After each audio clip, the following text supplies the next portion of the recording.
Hmm. Abani Ghani, everyone. This is Professor Alman Rahh, Professor Emeritus, California State University of Long Beach, former city councilman for the city of Compton, former Compton College Board of Trustees, and former Compton Unified School District Board of Trustees.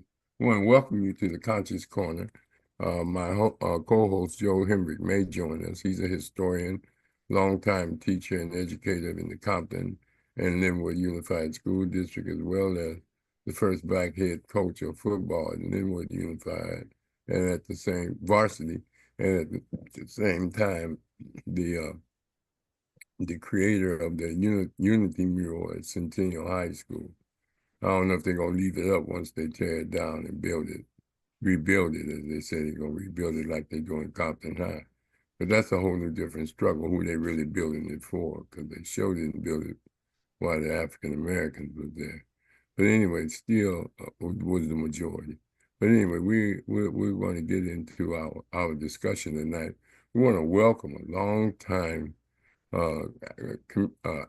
revolutionary and activist, Brother Robert Johnson, who's an author, researcher, and lecturer throughout the nation.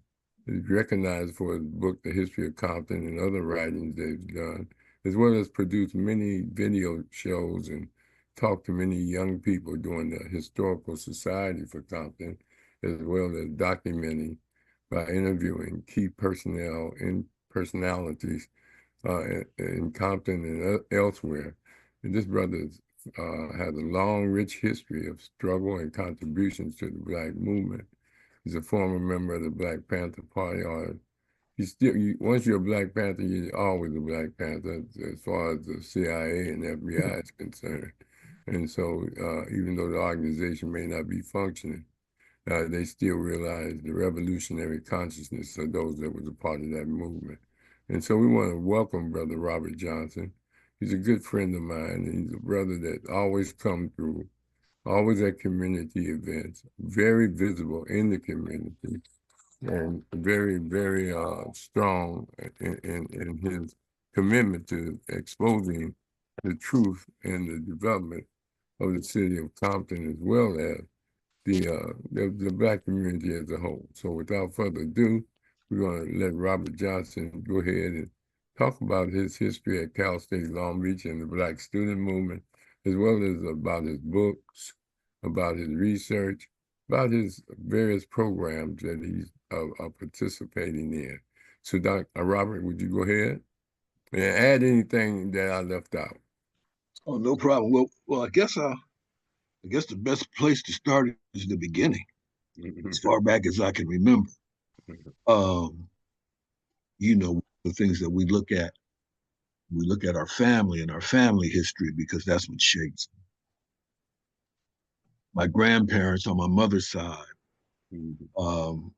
Affected me because I grew up on it. And my grandfather was a member of the Brotherhood of Sleeping Car Porters.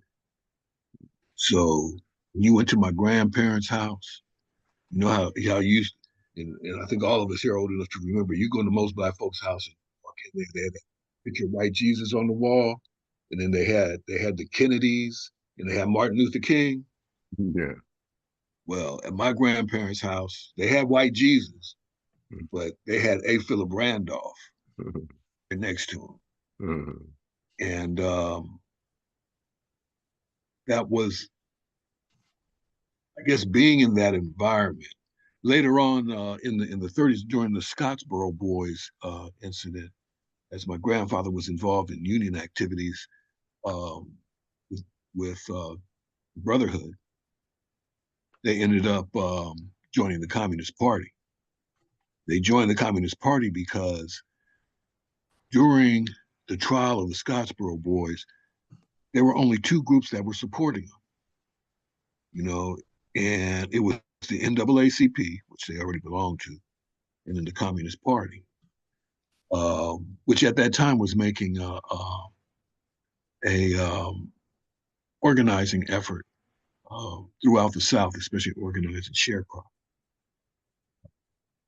Anyway, my my grandfather left New Orleans because he didn't want to raise his children under Jim Crow. He told me that directly. I asked him because he loved New Orleans. We're always going back. Um, that was his reasoning, and as I tell people, and he told me, he says, but once I got here to Los Angeles, got here to California, I didn't realize that there was, James Crow Esquire. And he explained that to me by saying how, because he worked at the rail, come off over here at Union Station, he said, you could go there in the morning, you could go over to one of the hotel restaurants, and they would serve you in the morning. You go and they can get a breakfast or whatever.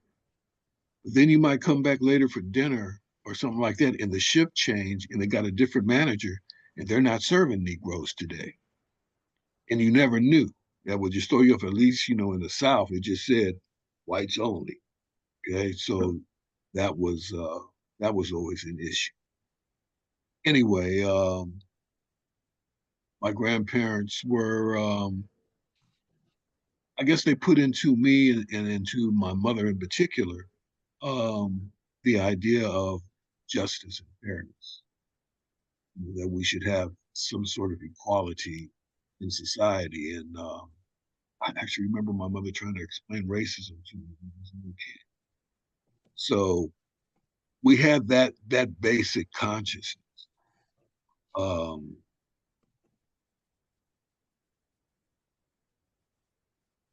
when my mother and my father got divorced, we were living in Nickerson Gardens, and in those days, this is like the late 50s, early 60s.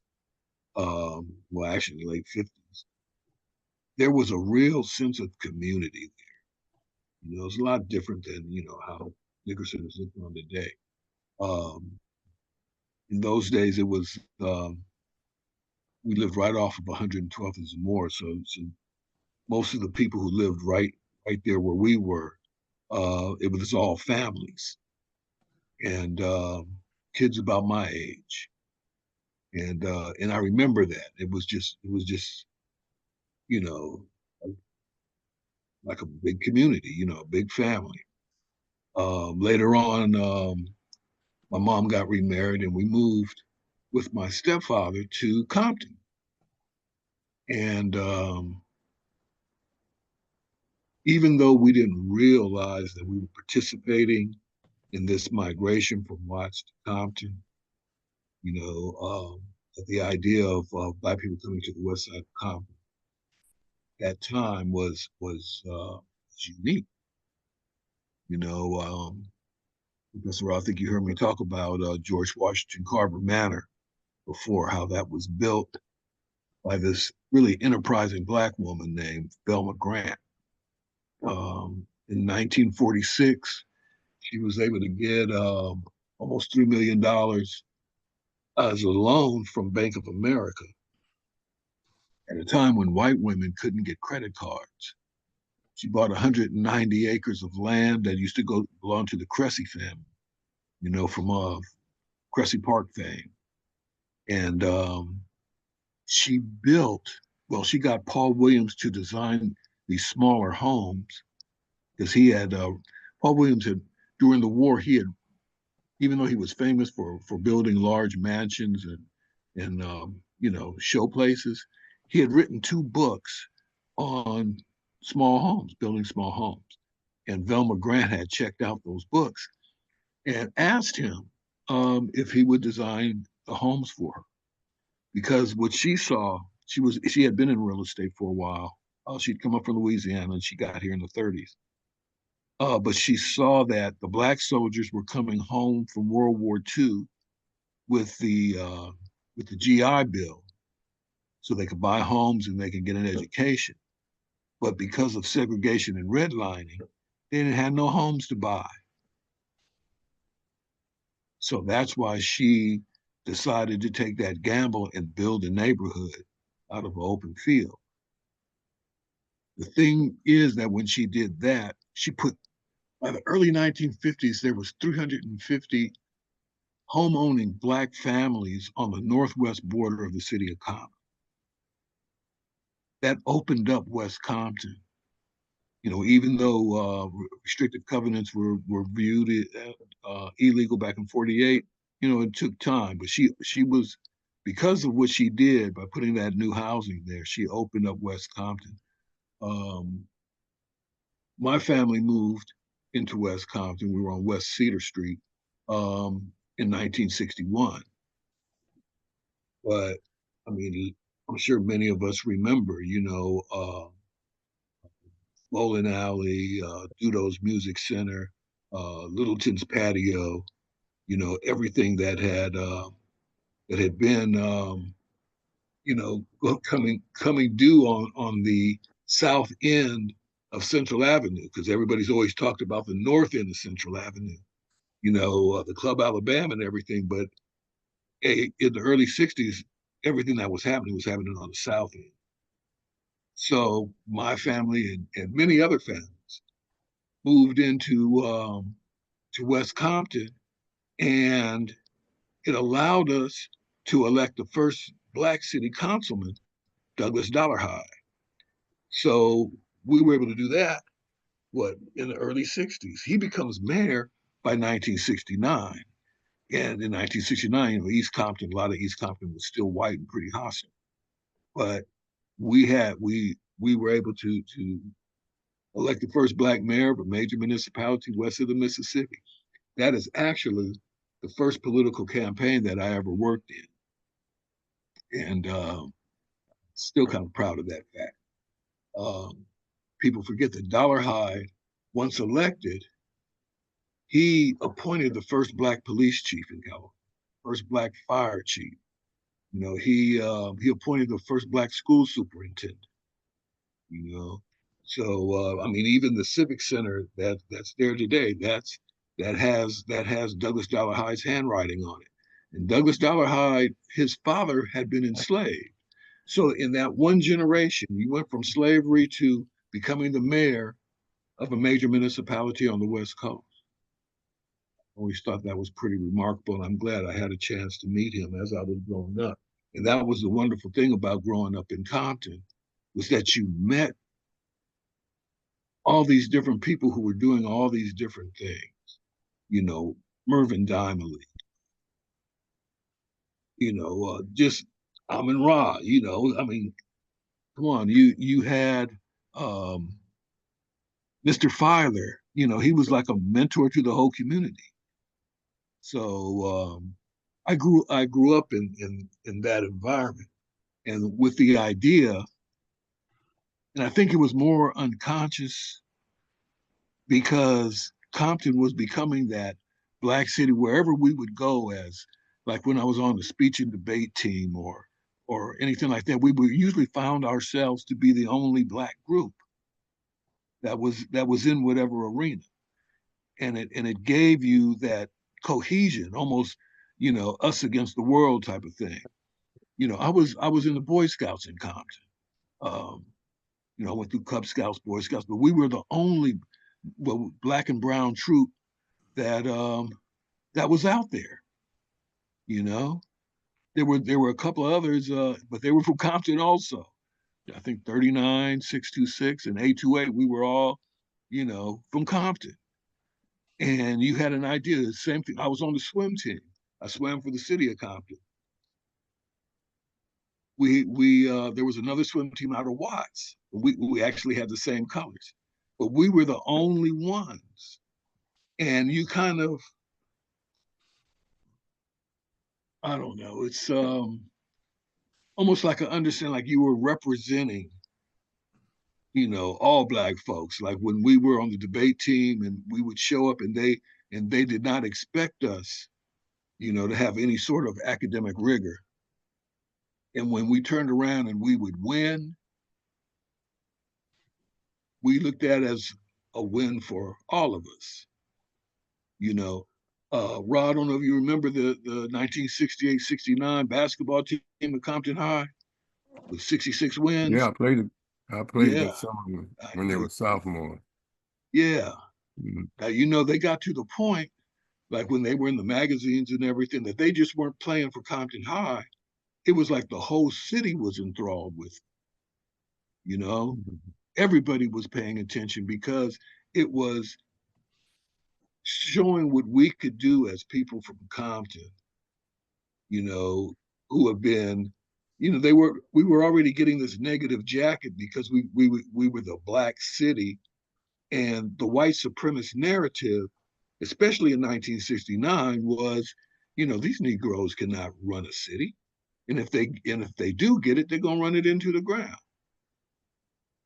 And when that wasn't happening, they wanted to create an atmosphere that was saying, "Oh, look at these things that are happening," because to this day, you will, some kind of robbery, shooting, or whatever will have. Sometimes it's not even anywhere near Compton, but they'll say, yes, in Compton, in the vicinity of Compton. It's like, well, where's this taking place? Over on Figueroa and Florence. It's like, what are you talking about? It was a concerted effort by the media to put a negative jacket on the whole city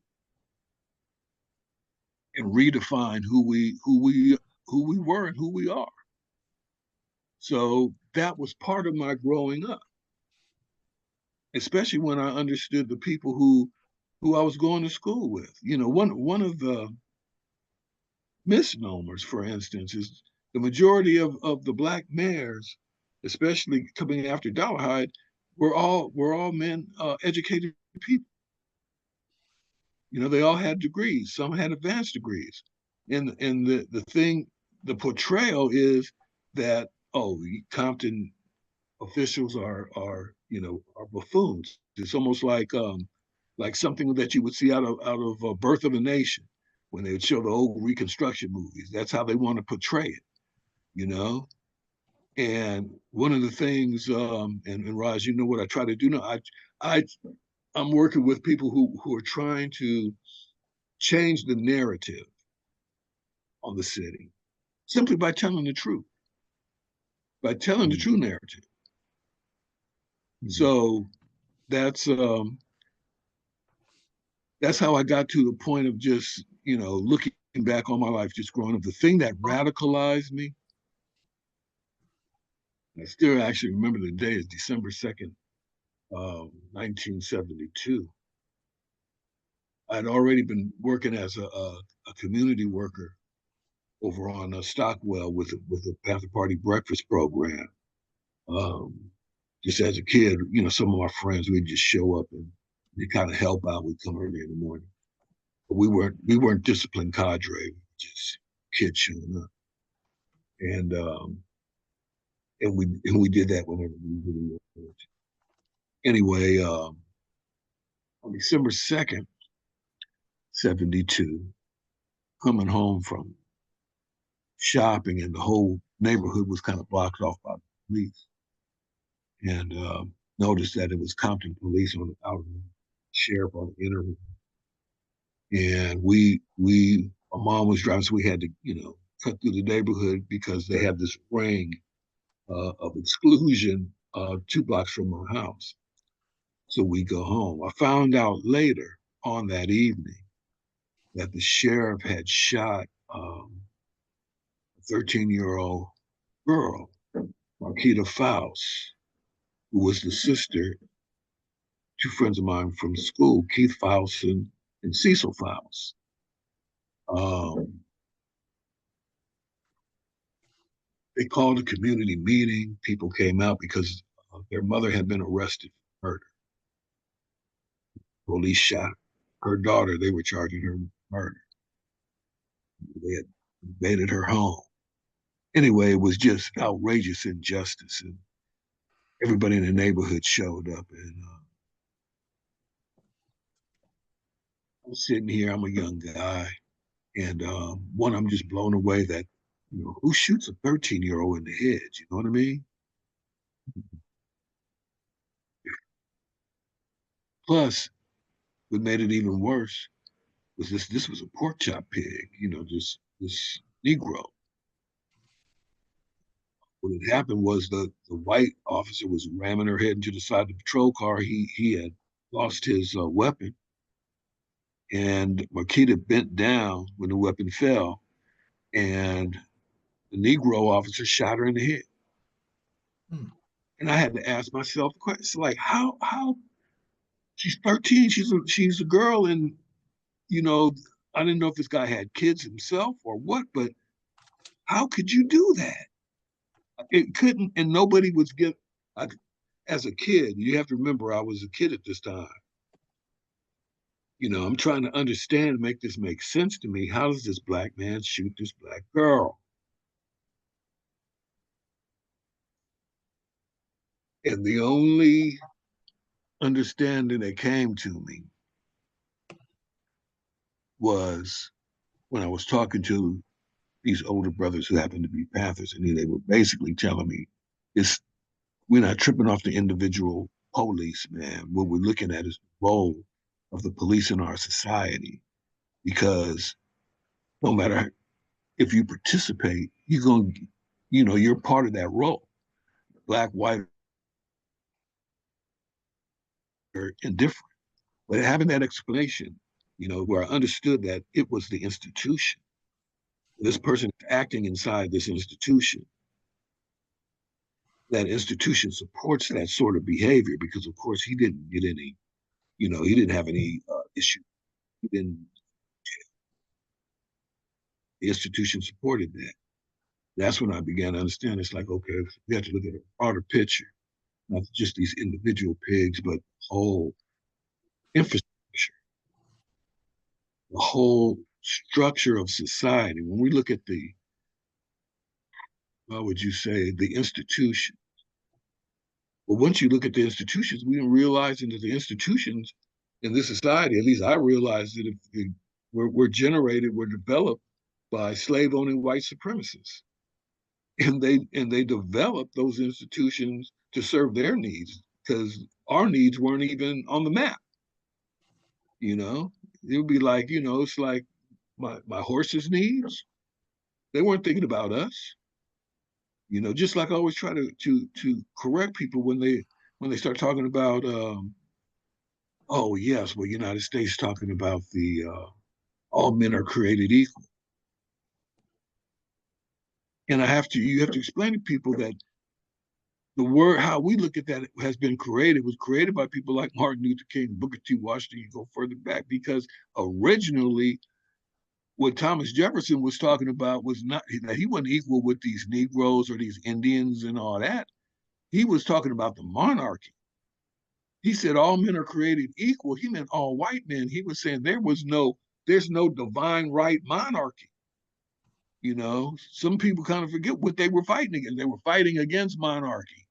So they were not, they didn't lose their minds and say all men are created equal. No. Okay. It's a misnomer. It became that because of people who looked at the Constitution as an organic document. That's why I'm always suspicious of these conservatives talking about their originals. There's a lot of original things in the Constitution that I'm worried about every day. But anyway, I digress. Hey, Rahh, you still there, brother? Oh, of course. Okay, I didn't know I I was heard what you boring. just said. I was just hoping I wasn't. No, I was hoping I wasn't boring you. That's all. You know. no, So, brother. I'm listening to everything you said. oh, okay. I just want to You make know, sure. He bring All up a right. lot of that familiar yeah. with me because my first girlfriend lived in Compton, up on Arbutus and Central, Yeah. back in 1953, 54. And Oh, then she had a cousin lived on 111th and Monitor, right off from Pier, and that was kind of down the street from Nicholson Gardens. And so okay. as a youth, I used to hang up in that area a lot, because I remember, got you. I got to ask you a question. yeah, Do you remember? This might have been like 1959 or 60, where the Huns, um, the Gladiators, the Slossons, everybody got all them together. car clubs. Well, yeah, the car. Yeah, yeah, Yeah, they went down to go after the spook hunters over at Lions Drag Strip. right, okay, in Long Beach, yeah. Now, see, I remember that night as a kid because when they came back, it was like late at night, must have been about 11 or 12 at night, something like that. It was like a big parade through Nickerson. They came down some more, and they were holding up the jacket. They had beat them down and taken their jackets from them, and they had these logos on the jackets, the Spook Hunter logos. Yeah. And everybody, they were just proud, because Yeah. back in those days they weren't shooting everybody. They were going from here, and they took their jackets as trophies. And I always remember that night because, like I was saying, when I was living in Nixon, especially at that time, everything, it was like I said, it was just a nice, close knit community. Yeah, it was And really nice up there. yeah, and when we saw this was like a parade. This is the youth. These were the so-called, we look at them as gangsters now, Yeah. but they right then they were the pride because the spook hunters had been going up and down Imperial Uh, attacking black folk. So you remember that? oh yeah, yeah, I remember all that. Cause, Oh, 'cause right I on. remember because I'm like 87, so I'm probably ahead of you. You know, Okay. but I Yeah. remember in LA, my cousin lived on 55th and Compton. That was a block from over when Sin Q and them had that big shootout and that Yeah. burnout. And my cousin lived over on the next block. And then I used to catch the red car and go up there and visit him on the weekends. So one weekend we went to South Park and they had all the gangs in LA, man. They had the Royal Aces, the Don Juans, the Yellow Jackets, the Connoisseurs, man. And boy, they had a big fight up there. And like you say, they were just duking it out. And I think one person, bam, fired one gunshot, and then everybody just scattered. Because I was probably about 13 or 12 or 13. And my cousin, he's like 3 years older than me. He just said, run, cuz. And we took off running and we got down there on Alameda. And where your red car stops there, and it was 10 cents to ride from there down. He lived on 55th and Compton Avenue. And it was a dime, and I lost my dime, Oh running no. in the park. And he said, man, just ask some of these people. There's a lot of Mexican women. It was just got off work, and I went up to this one lady, and I said, lost my dime in the park to ride the red car, and she gave me a dime. I never forgot that. When I see a homeless dude now, throw 10, 20 bucks on him, because Mm-hmm. I remember she gave me that 10 cents. So we would have to ride from downtown and walk to 55th and Compton Avenue, boy. That was a long walk. But yeah, I remember a lot of that, boy, because we used to sing. They had a group up there called the Medallions that put out the Buick 59. And we used to go up there and rehearse with them sometimes, and Richard Berry, we met him and his sister when they had the Richard Berry used to do his singing, and his sister, they formed this female group, Richard Berry and the Flares, I think their name was. And man, yeah, I remember those days. Yeah, we used to. Right. I mentioned the Watts Towers, and I remember when that guy first started building that. Man, we used to drink wine, white port, lemon juice, and bulldog ale and all that. And we bring the bottles up there to the guy and drop them off so he could help build that thing. But yeah, I remember those days. Yeah, well, I'll tell you, I remember just going up there to the towers when it was just abandoned, when it was empty. Oh man. Because one of the guys we played basketball, one of the guys on our team lived across the street from there on Santa Ana. We just walked across because it was empty. There was no fences around there. Yeah, you could just walk. We could drive right up to it. Yeah. Yeah, exactly. And bottles there, leave bottles there for him. So yeah, because my girlfriend that I had at that time, she was the one who told us about it. Well, this guy's building this tower out of these bottles, and we said, well, we'll start saving them for him. So yeah. Well, I'll tell you what happened after that. That's that incident with the police and everything that kind of radicalized me a little more. But at that time, the Black Panther Party was basically closing the Southern California chapter. Uh-huh.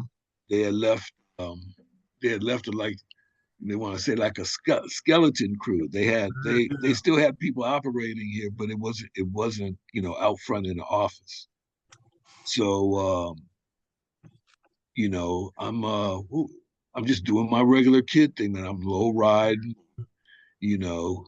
I got in with the wrong crowd. We started stick ups and carrying on, Because and I did it luckily, almost got with them because we had several guys like Earl Satcher and guys here in Long Beach that mhm, joined the Black Panthers. The only thing kind of kept me out was because my dad founded the Long Beach chapter in 1940, and then I used to walk picket lines with him all the he time. was he was with the NAACP in the Yeah, 40s. he started the branch in Long Beach in October the 7th, 14th of 1940. That's when they got their charter. They You went have you around, hustled you up 50 members at $1 a pop, and sent the money in and got the charter. yeah you have pictures and stuff from that time, or Yeah, I got some pictures. Yeah, oh man, come on, we're gonna have to uh, talk to you and get these yeah, pictures organized. Because hey, look here it is. I'm throw this because one of the things I do now, I work with the Historical Society, but I'm working with Cal State Dominguez Hills for archiving because when I did that book on Compton, Rahh, Yes. one of the things I noticed, I was able to get pictures of all the white folks I wanted. But when it came to the demographic change in Compton, it was harder to get pictures. That's why I had to go for personal collection. Mm. And see, like like what Ernest has over here, Mm. that these are what we need to archive because he got because some of the old pictures from back in the 50s. yeah, So, yeah, because what we can do, we can scan those pictures. You can keep the originals, but oh, okay. they'll be scanned into the archive.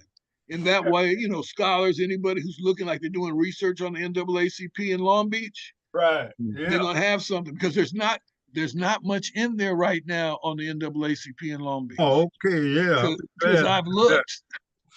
You see what I'm saying? Yeah. So yeah, Ra has my information, man. And he got Holla at me. okay. Yeah, yeah. Where what part of the city are you? Where are you? Because Long Beach now is trying to. I got these storyboards that I made up where I go around. People have invited me around to talk about him.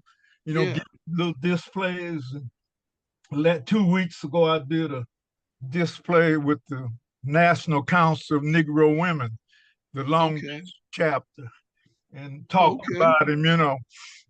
So they gave me about a 30-minute speech. They gave a big luncheon, and they wanted to talk about him. So yeah, Yeah. it was. And we even had some friends here. Mr. Seabreeze was his name. That when he left Long Beach, went to Compton, he helped form the Sentinel, the LA Sentinel Mhm. newspaper, that black newspaper up there. I think he helped put that, get that together. Well, look here. Like I said, we need to talk. All Of right, course, we will. you can always go through Raw. He got all my information, but Okay, yeah, because that needs to be seen. Because yeah. like I was saying, I did look to see information on NAACP and they didn't have a lot through the library or Oh, anything. yeah. I got a lot of information on them. Yeah. Yeah, matter of fact, even Cal State Long Beach's archives, they don't have that. Oh, wow. Yeah, but they got they did a Cal State Long Beach, in their archive thing, they did a video on him because Oh, when I'd he love to was see that. live, yeah, if you put his name in over there, wherever they keep their video archives, and Uh-huh. he's in there. Yeah. So is that a newer video that came out recently? No, we did this one about because he died in 2007, Mhm. and we did, and I guess it was probably the early 2000s when they invited us over there, over there on Seal Beach, someplace. And we went over there, and they gave a big video thing did a video display on him, and his life and stuff, and the NAACP and his involvement with that.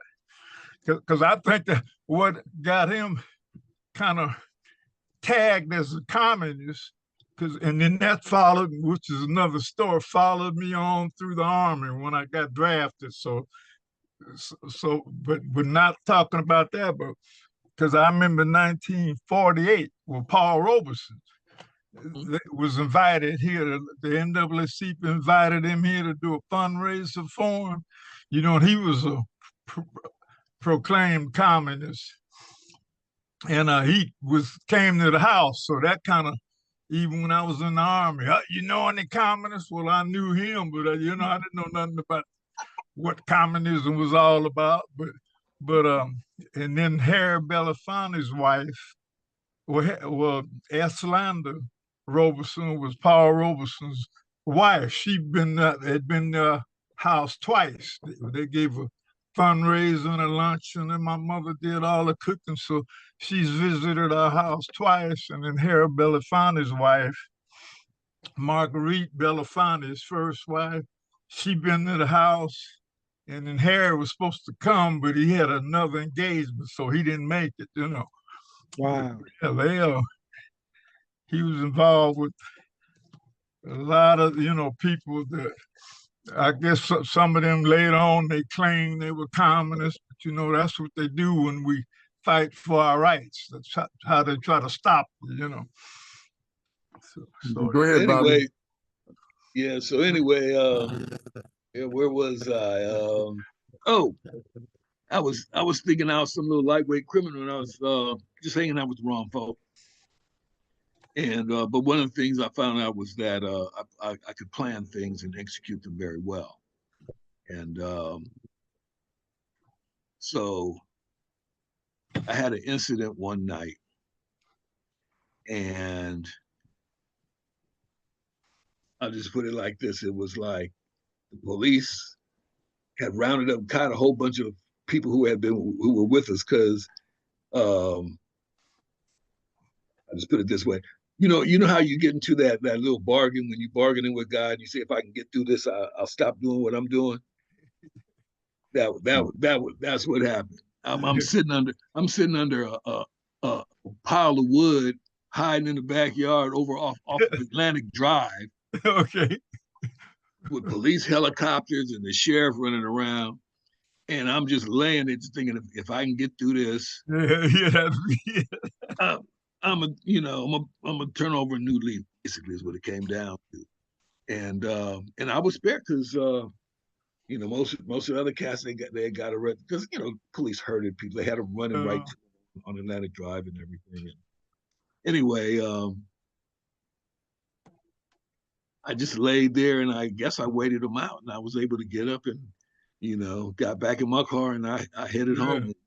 And I figured that it's time to do something different. And that was right when I was coming out of high school. So I would like to say that once I got to college that I would take it a little serious, that I was trying to take life a little more serious. That wasn't so. No. But what started happening was the contradictions were piling up. And there was another incident where I saw the police shoot his brother right in the back. So I'm getting this message. Anyways, some of my other relatives were involved politically. And I started hanging around with them. And I had a few friends who were involved with the Alexander family, the Deacon Alexandra,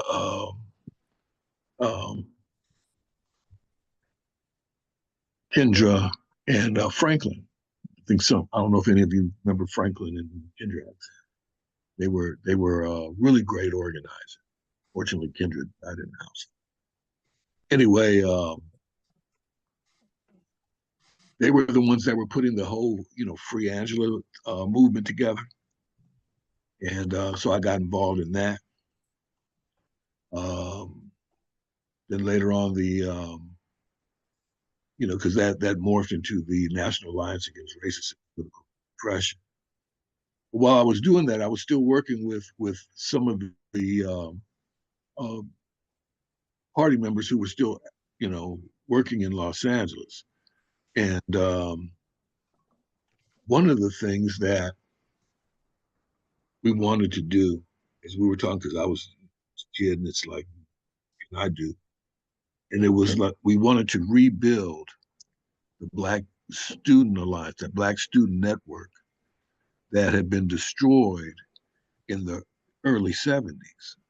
And so now we're talking about like 73. And, you saw, especially after the death of Melvin X, you saw the deterioration of that net of that Black Student Alliance, which put all the different Black student unions on different campuses in contact with each other.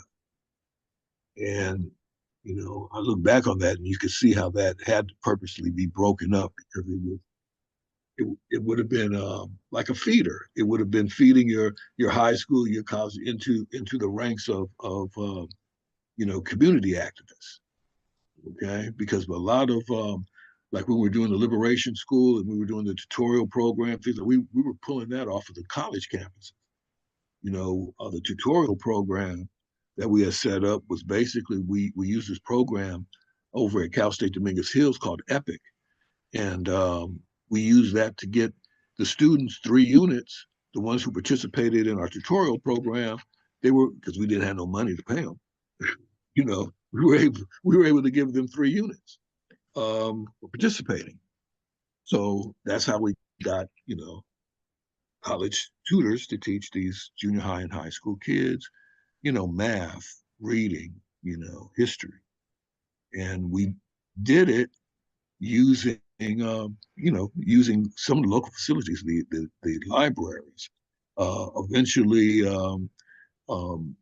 Dolores Zarita and Ms. Filer had opened up what they call the Dickinson Community Lighted School.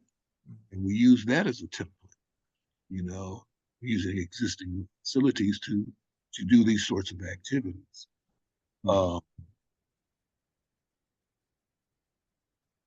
At that same time, we were also reaching out to other Black student unions. So at the time I got up to Cal State Long Beach, there wasn't a functioning Black student union. There was the We're Bound program. Okay. And I saw, see, because a few years before, when I was in school, I'd gone on a field trip. When they were doing the Upward Bound program, they took us to Cal State Long Beach. And the tour of the school was given to us. We were Black students, so the tour was given to us by people from the Black Student Union. And we went up to the lounge and bit. And but I'll tell you, we were met with. I think I mentioned this to Rahh that time when we were walking by the Nugget, and first thing we hear some white boys. Where do all these niggas come from? So we were getting an idea what the atmosphere on this campus was. Okay, because we just walking by, and then the next thing was they wouldn't let us into the science building for whatever reason, stuff like that. Mm-hmm. So we realized, okay, this is what it is, but we were also just jazzed that we were on a college campus, and the fact that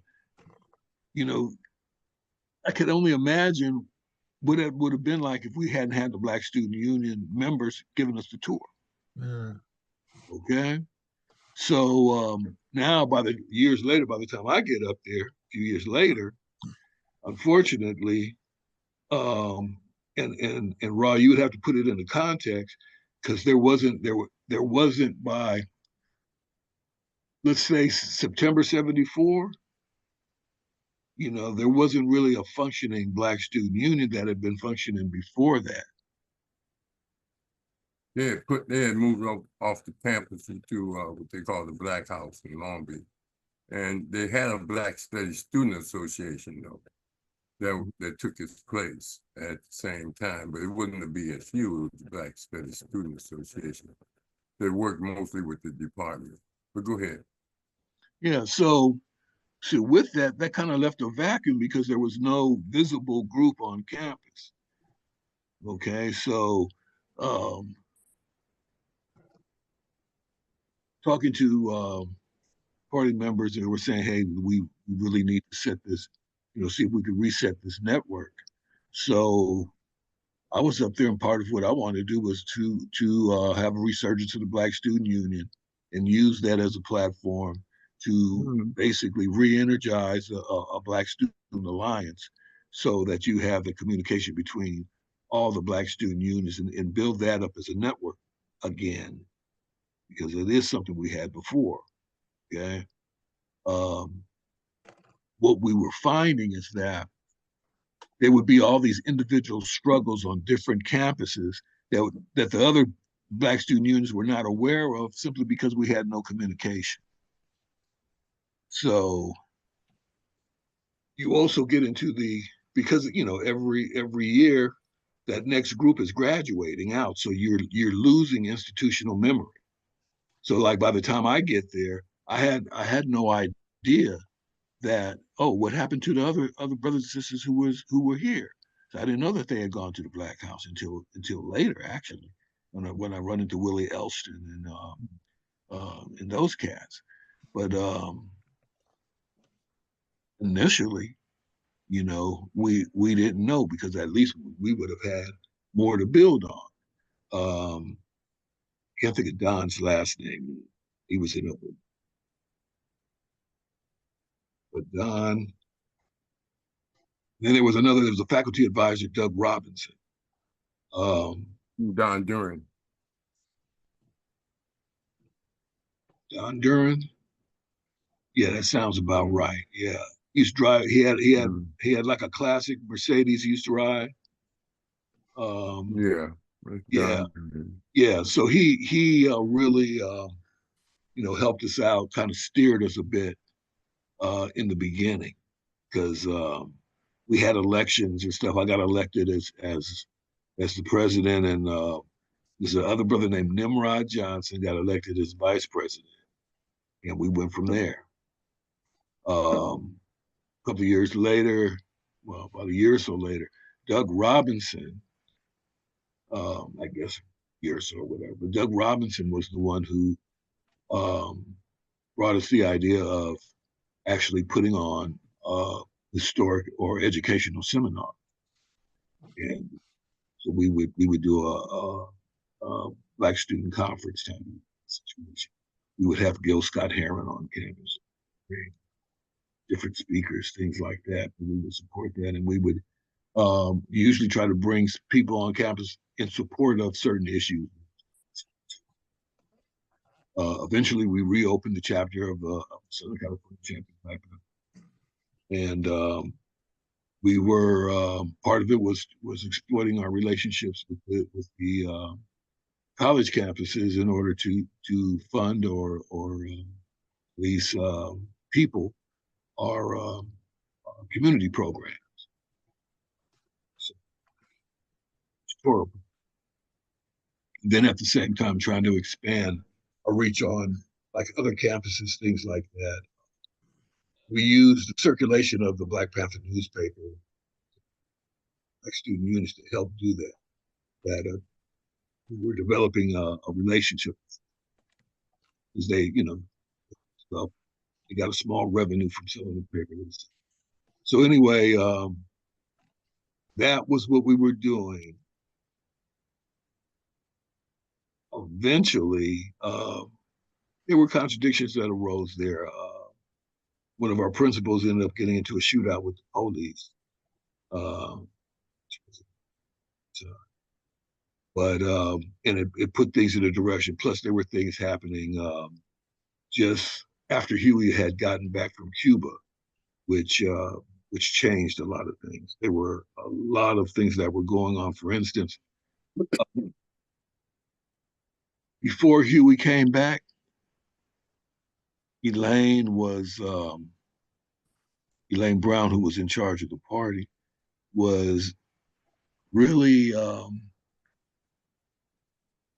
basically getting ready to have war with some of these drug gangs, especially the one that was in the San Antonio project.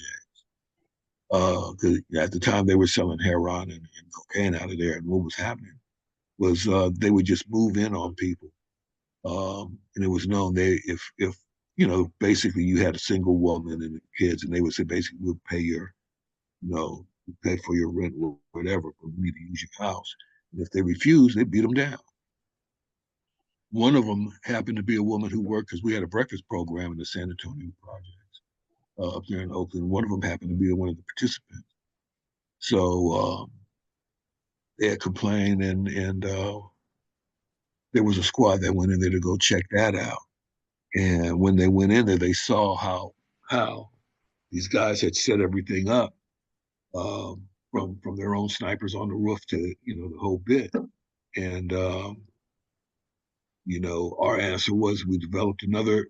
We opened a second breakfast program in there, and then it was basically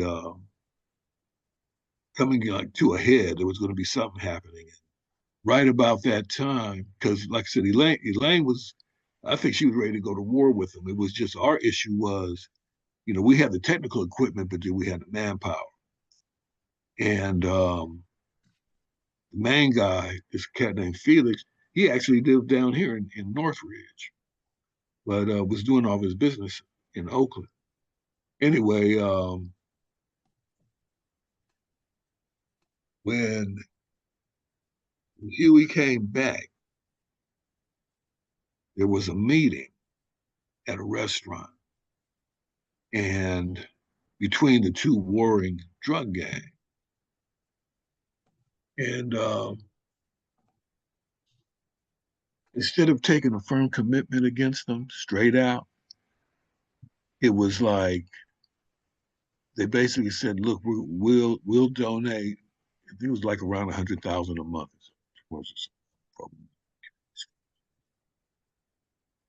And that was accepted. That disgusted a whole lot of. It was like, what the hell? We had just become a line item on a drug dealer's ledger, and so that was pills. I would have rather just gone down on Elaine's side, just you're gonna do something, go to war. This is around the crack epidemic. It was just before late 70s. So, Freebase. So beg pardon? they were doing freebase before crack. Yeah. Mm-hmm. See, this is the thing. It was like, our idea was supposed, come on, we're supposed to stand up against that. We're not negotiating. And there were, at that time, I was the coordinator of the Compton coordinators. There was another coordinator in Las Vegas, a couple others in Suits. When we found that out, there were people who were discussing that. They had just sent a new brother, the Duke. They had just sent that brother to Detroit. I mean, to Chicago. To reopen Chicago, and it was like that's not what we signed up for. It was not what we signed. Not going to be just. That was. It took me another 2 years before I eventually left. I left the party in 1980. But it actually closed down the Compton. But I think that was about the breaking. So after that, you know, after that, I worked with these fools for a minute because it's like after you kind of lose your platform, you start looking for another vehicle. And I ran into these guys, Prairie Fire, and I should have known better. They were probably all the and it took me a few minutes just to realize that these guys weren't talking about nothing. So I stepped back, and it seemed like about a month or two after I stepped back, I think 15 of them went to jail. Okay, so yeah, it was like that. But what started happening more and more, I had written some articles for the newspaper and a few other things, so I started writing again, and my writing tends to I like to try to put things in a historical perspective. So I give a historic narrative. And so a lot of my initial writings had to do with um, some of the history of California, because I always found that to be such a contradiction. I'd ask black folks, it's like, how many streets in Los Angeles named after black people? They'd always mention Martin Luther King. It's like, is that the only one? Oh yeah, they can't think of another. Tom Bradley downtown. Well, what about Pico? You drive up and down Pico all damn day long. You don't, because you don't know. And when I saw that seemed to just been my niche. It's like, oh, we don't know what's obvious in front of us historically. Those who've attended my lectures, I give away my latest book when I ask somebody if you can answer the question, you haven't heard it before. What major city in Southern California is named after an African woman? Usually I get blank stares every now and then somebody will know. But the answer is Santa Monica.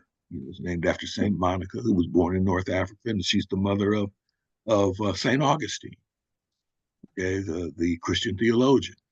They were both born in Africa.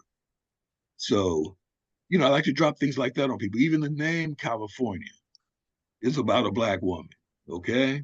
Calafia, and it comes from in my latest book. I think the first chapter I have a little blurb about the book is called Deeds of Esplanade, and it was like how we look at Star Wars today. It was a fantasy book, and these guys are on these long voyages for 3, 4, 5 months, and they had this book, and they would be reading it, and it was full of these tales. And one of the stories was about this woman who was a beautiful black woman who was the queen of this island called California. She was Queen Calafia, and her warriors, her Amazon warriors. I mean, when you think about this, this is where Wonder Woman comes from. Okay, from the cartoon, this is where they stole this from. The black Amazonian women were flying on griffins with golden breastplates encrusted with precious jewels. Okay, that's Wonder Woman. That's where they got that from. And so when I would see these type of contradictions, and I could see this in history, another one was Zorro. Zorro is actually Solomon Pico. And for those of you who know his story, because of the Americans, they caused his wife to die, and he took his revenge even after the Mexican-American War. He was cutting off their ears. Okay, he was not pro-American colonist like the TV version. All right. And matter of fact, if you go to Santa Barbara today, the Solomon Hills are named after Solomon Pico, who was a relative of Pio Pico. So anyway, as I'm looking at all these things, man, that I guess I get a little excited about it because these are things that we should have known. I've always liked history since I was a kid, and if I had known these things, man, I probably would have, I don't know what I would have done, but I probably would have did more of it. But I didn't know. I had no idea about the Mexican-American War until I go on a field trip. I'm in junior high school at Davis Junior High School. I go to a field trip to the Dominguez Adobe, because one of the things we don't talk about, especially in California, is the Mexican-American War. People don't understand, how did California become part of the United States? It had something to do with the gold rush before that, okay? And then, of course, if you can't tell that story, you can't tell the story of Richard Biddy Mason. You can't tell the story of how Black people had to fight for the right to be able to go to public school in 1863. Okay? We fought for that right in 1863, not 1963, to go to public school, period. And see, our youth don't understand that we had to fight to go to school that you don't like to go to. So maybe we might be looking at the ideas, what they teaching you all in school to make you so where you don't want to go. Anyway, when we start knowing our history, it's because whole blocks have been blotted out, and we don't think about it because it's like, oh, well, you're not going to use that every day. When's the last time, the Mexican American War had any bearing on your day to day life? Not realizing that you don't know what you don't know. So how you know? And that's why I write on the subjects that I write, because I believe that information puts us as a community into a different context, because we've always felt for some reason like, well, California, black people in California, it's kind of, we don't really belong here. This is more so the very name of the state, okay, is named after a black woman. Be real, right? How many other states can you say that? But you don't know. If you don't know, you know. So, and there's just so many stories, and I enjoy writing about it. So that's basically brings you up to date to what I'm doing now. Involved in a couple other little projects. We're putting together the seminar later this year on the crack epidemic and how it affected all the institutions, especially in the city of Compton, law enforcement to the medical institution, to especially when you're looking at the foster care system, um, mass incarceration, to cover all these issues. And of course, Rob, we you'll be hearing more from that because I really need your participation on this because you were there as an elected official. You were dealing with some of this madness. So yeah, if there's any questions, I'm happy to answer.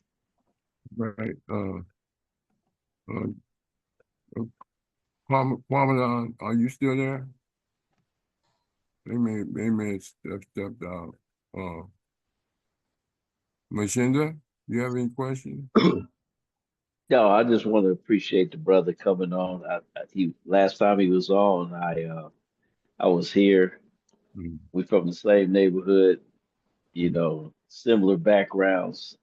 Grandfather straight out of New Orleans, brought his family to Watts, and then we got to Compton 59, 60, and just enjoying a historical overview perspective, from the brother.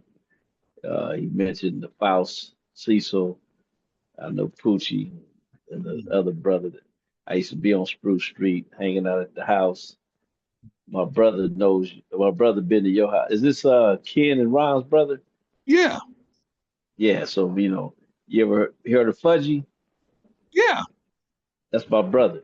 yeah, Yeah. So yeah. My brother say, man, and he got me started. My brother, we don't have to go there, but he remember being at your house. I called him a while ago, about 20, 30 minutes ago, because you was on one. He's breaking it down, and I was making sure. I said, brother Rob. He said, man, yeah, tell him, Ken, Rob, and I knew Ron. I didn't know Ron. Ron is darker. He's a darker skinned one, and then Ken was a lighter skinned one.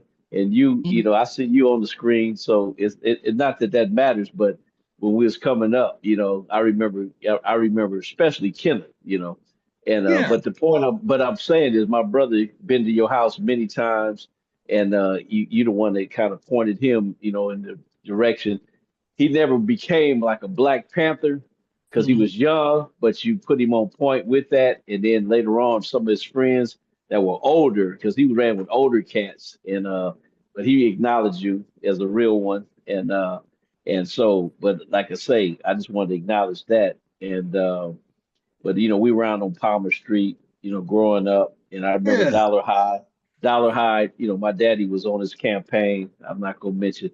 Pops was, close with Dollar Hyde and everybody else, in the early days. And so we kind of similar upbringings. You were elder in terms of, I was at Davis and, graduating in 76. So, that where I'm at. But at the end of the day, I can relate to everything you're talking about, and I can verify what you're talking about. I'm done. I just want to say I verify what you're saying 100%. And I appreciate you coming on tonight. Yeah, I Right. appreciate you. And keep this, but here's a funny thing, because obviously New Orleans Black Creoles, right? On Arbutus Street, it was, we noticed during the Great Migration that communities tend to stay together. So they would live together. So you had a whole lot of folks from New Orleans, Louisiana, they would be on that same street. So you look down that whole little neighborhood, Arbutus, Palmer. We were on Cedar. You had the Zaritas over on one street. I remember we'd all walk to school together as kids. Oh yeah, yeah. Walking over to Our Lady. Say, what you've been talking about tonight, I appreciate, and we're descendants of that. We came after you, letting you know that we didn't let you down. We still in the struggle, and Right. right around like I say, me and Rashaki around on the 400 block of Palmer Street. We're still in the struggle and that type of thing, but nothing's gone in vain, brother. But we appreciate you coming on tonight. All Well, I right. appreciate you too. All right. That's just Rashaki, you have any comment? Well, this is the neighborhood, and Mm-hmm. it's a wonderful thing to see Brother Robert doing what he's doing, giving us this great history. And you learn something every day if you're paying attention. Just appreciate trying to the brother learn, and I'm trying coming to learn something every day. on. Yeah. Yeah, yeah, All interesting right. information. All right. We grew up in Compton at a very special time. That I don't think is going to be duplicated anytime soon. Because think about our teachers, man. Because you went to Davis also, right? Yes, Okay. Think about this. You hear all these people when they were crying about, oh, we don't have black male teachers. We had black male teachers. we do. You all still had them after I left, right? They didn't go nowhere. Yeah, Mr. I'm one Brown, of Mr. Green, Mr. Seabrook, you know, them. and they always having my ass, so I knew they were there. But that was the thing. We were blessed at that time, because when we first got to Compton, of course, we were dealing with these white teachers who were just hating us. Ms. Weber King over at Rosecrans Elementary was throwing things at black kids, okay? But as we came up, by the time we got to junior high school, the situation had changed. We were getting teachers who were fresh off of the civil rights battlefield. A lot of them had come from historically black colleges and universities, and they were on fire to come to a black school district to teach some black kids in modern black schools. Davis had just been built, you Fact. know, a progressive state. That's what Compton was then. It was a progressive black space, okay, for upwardly mobile, middle class, basically black folk. All right. There was a Chicano community there, but the white folks was leaving. And a lot of it had to do with blockbusting, and I talk about then a lot of, some other things. But because it was the banks and the realtors that destroyed any semblance of a stable, integrated Compton. They did that by using fear to sell those houses. And they lined their pockets. They made money hand over fist. Because if you imagine whole neighborhoods going from basically majority white to majority black within a month, that's a lot of houses have to be sold. Okay, that's a lot of loans that went out, and that's a lot of commissions that got paid. And a lot of those loans were predatory, because 10 years later, in the early 70s, okay, balloon payments came due on a lot of these houses, because most of the people who bought these houses in the early 60s, they were first-time home buyers. They were taken advantage of by these predatory lenders. And they said, oh, yeah, we'll put this balloon payment on here. And that balloon payment came due in 10 years. Well, 10 years later, you got a 2% mortgage, but now that mortgage rates now 12, 14, 15%. Early 70s, it got as high as 20%. So what you gonna do? Refinance that balloon payment, or walk away from the property? Most people walked away from the property in the early to mid 70s. Not the region, not the area, but the city of Compton had a housing market collapse. we had a bunch of vacant houses. We had so many vacant houses in Compton. The city was trying to give them away in a homestead program. You remember that, Brother Rahh? Oh yeah, yeah, and there's a Okay. lot of other things that went with that too, Yeah. because that's when the epidemic of sherm and people were cooking and burning up their houses, and there was a lot of stuff going on when that came about. Yeah. Besides, because that's how I got my mother a house. In Compton, with these creative relatives that get you in the house. Your job was to stay in there. Figure out how to stay in there. And so it was a challenging, but everybody focused on the crack, but they never focused on freebase before crack or sherm, angel dust, and sherm. It came before that. So the drug epidemic really was not just the crack. Before that was barbiturate. Maybe you take Red Devils Right. and The whole and stuff. Benny's before that. You understand?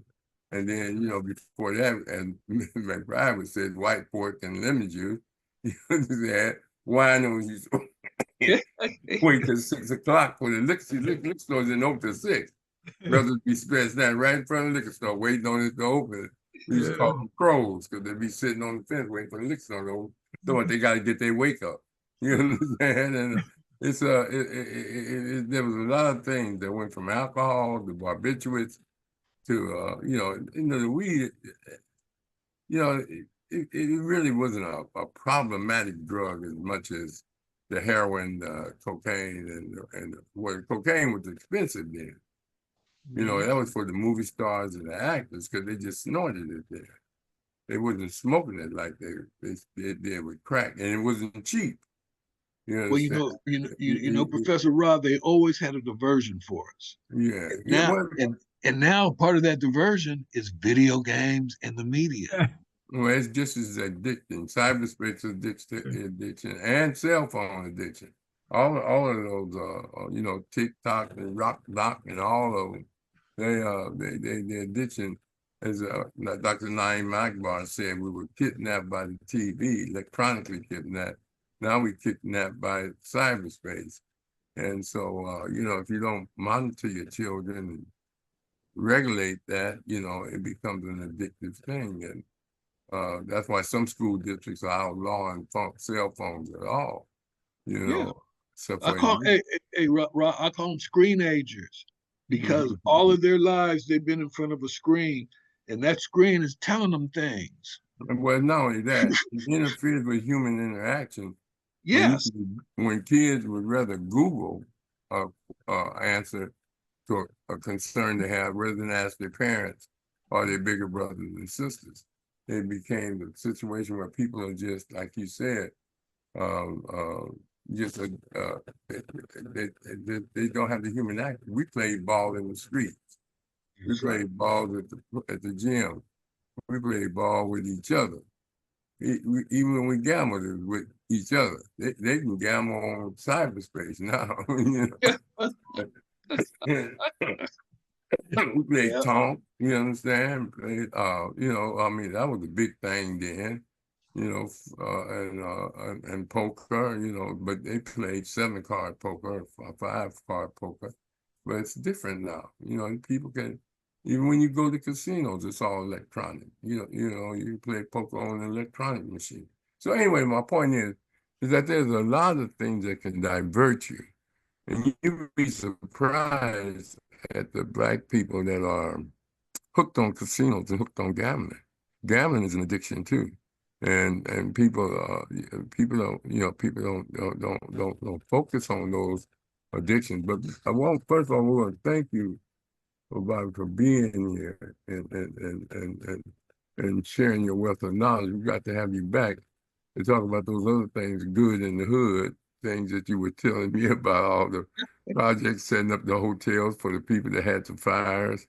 That was Operation So Uplift with we're gonna bring you Monte back. Spice. We're gonna bring you back for that. You know, we did get a good autobiography, and I'm glad Brother Mshinda and Brother Rashaki grew up with you to verify your information and that history because they lived it too, and that's beautiful. But we generally shut down about this time, and what we'll do is we'll make another arrangement for you to come back to talk about the good in the hood.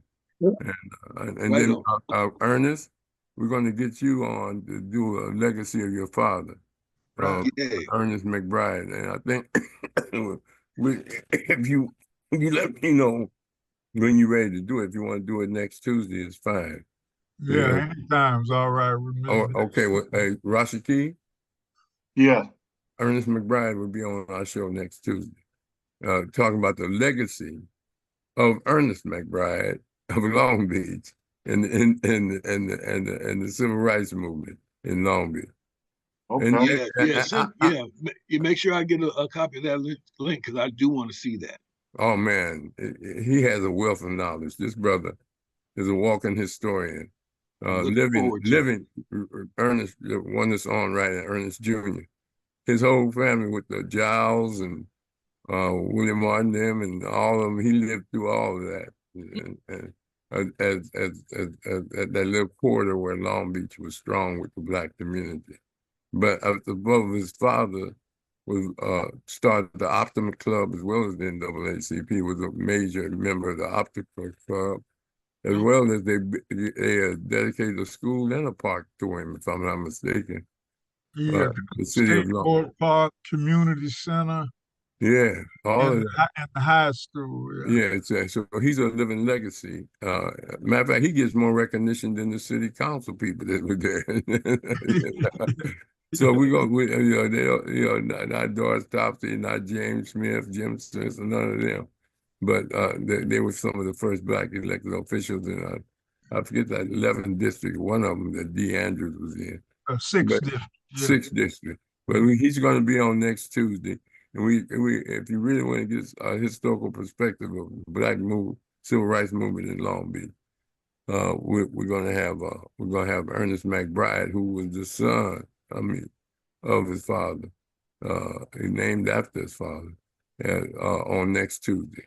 Rashaki, you want to close us out until about tomorrow? Okay. We got Brother Thomas coming on tomorrow. Thomas Muhammad. Yeah. Mm-hmm. Define femininity, her superpower, Mm-hmm. and masculinity, her kryptonite.